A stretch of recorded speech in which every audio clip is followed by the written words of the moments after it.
উপসম্পদ 4 বলছে সামান্তরিকের দুইটি কর্ণ এবং এদের একটি অন্তর্ভুক্ত কোণ দেওয়া আছে, সামান্তরিকটি আঁকতে হবে। দুইটি কর্ণ আর এদের অন্তর্ভুক্ত একটি কোণ, মানে কর্ণ দুইটার মাঝখানে যে কোণটা থাকবে সেটা দেওয়া আছে। তাহলে প্রথম কাজ হচ্ছে আমরা দুইটা কর্ণ নিলাম, একটা এ কর্ণ আর একটা বি কর্ণ। যেহেতু সামান্তরিক তাহলে কর্ণ দুইটি সেম হওয়ার কথা না, একটা বড় একটা ছোট হবে। তাহলে এ আর বি এর মধ্যে একটু ছোট বড় থাকতে হবে। আর একটা যে কোনো কোণ এক্স নিলাম। এবার সামান্তরিকটি আঁকতে হবে। আঁকার জন্য প্রথমে আমরা লিখব যে কোনো একটি রশ্মি নেই, যে কোনো একটি রশ্মি বি ই নেই।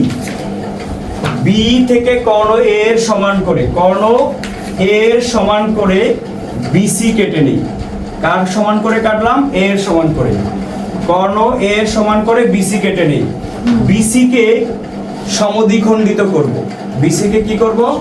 তাহলে সমদ্বিখণ্ডিত করার নিয়ম হচ্ছে অর্ধেকের বেশি ব্যাসার্ধ নিয়ে কম্পাসটা এখানে রেখে অর্ধেকের বেশি ব্যাসার্ধ নিয়ে দুই দিক থেকে বৃত্তের চাপ আঁকবো। সেম মাপে সি বিন্দু থেকেও বৃত্তের চাপটা নিব আমরা।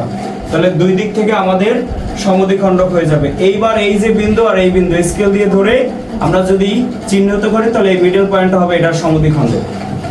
তাহলে বিসি এর সমদ্বিখণ্ডক হলো এই বিন্দুটা, এটা আমরা ধরে নিলাম ও। এবার ও বিন্দুতে এক্স কোণের সমান করে, ও বিন্দুতে কোন কোণের সমান করে? এই এক্স কোণের সমান করে বি ও এফ কোণ আঁকি। এক্স কোণের সমান করে, এটার সমান করে আমরা এটাকে উপরে এবং নিচে উভয় দিকে বর্ধিত করব। আর এই কোণটা হচ্ছে এফ। এবার বি কে সমদ্বিখণ্ডিত করব, কর্ণ বি কে সমদ্বিখণ্ডিত করি। তাহলে বি কে সমদ্বিখণ্ডিত করার নিয়ম একই, অর্ধেকের বেশি ব্যাসার্ধ নিয়ে দুই দিক থেকে বৃত্তের চাপ। এবার এটাকে মাঝখান থেকে ধরে এই বি বিন্দুটাকে, বি কর্ণটাকে সমদ্বিখণ্ডিত করলাম। এবার এই কর্ণ বি এর অর্ধেক ব্যাসার্ধ নিয়ে ও বিন্দুতে উভয় দিকে দুটি বৃত্তের চাপ নিব, উপরও নিব নিচেও নিব।